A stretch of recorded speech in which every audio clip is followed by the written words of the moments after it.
কাল সুপ্রিম কোর্টে আরজিকর মামলার শুনানি। সিবিআই এর উপর চাপ বাড়ানোর কৌশল তৃণমূলের। ধর্ষণ খুনে সঞ্জয় একাই ছিল নাকি আরও কেউ জড়িত, আদালতে জানাক সিবিআই। আরজিকরে ধর্ষণ খুনের নেপথ্যে কোনো চক্র, আদালতে জানাক সিবিআই, দাবি কুণাল ঘোষের। সিবিআই আগামীকাল অর্থাৎ 5ই সেপ্টেম্বর সুপ্রিম কোর্ট স্পষ্টভাবে জানাক, এক, কলকাতা পুলিশ যাকে ধরেছিল সঞ্জয় রায় ধর্ষণ এবং খুনে, সে একাই ছিল না একাধিক ব্যক্তি ছিল।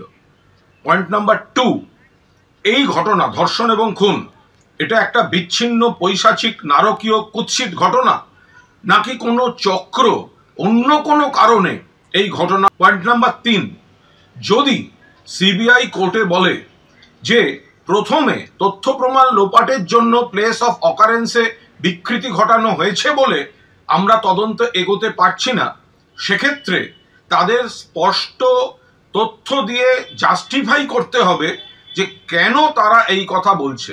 এবং 4, যদি তারা এটা জাস্টিফাই করতে পারে যে প্লেস অফ অকারেন্সে প্রাথমিক বিকৃতির জন্য তাদের তদন্ত এগোতে পারছে না, তাহলে সেই প্লেস অফ অকারেন্স কাদের কাদের দায়িত্বে ছিল তাদের বিরুদ্ধে সিবিআই ব্যবস্থা কেন নেয়নি এবং কি ব্যবস্থা নিতে চলেছে এটাও খুব স্পষ্টভাবে জানাতে হবে। জাস্টিস ডিলেড মানে জাস্টিস ডিলে। সন্দীপ প্লাস 3 জন অ্যারেস্ট হয়েছে, অভিযোগ থাকলে উচ্ছন্নে যাক, কিন্তু মূল যে ঘটনা এই নির্যাতিতার ধর্ষণ এবং খুন, সেই মামলার দ্রুত ফয়সালা সিবিআই কে করতে হবে এবং আগামীকাল কোর্টে মূলত এই 4টে পয়েন্ট নিশ্চিতভাবে তাদের ক্লিয়ার করতে হবে।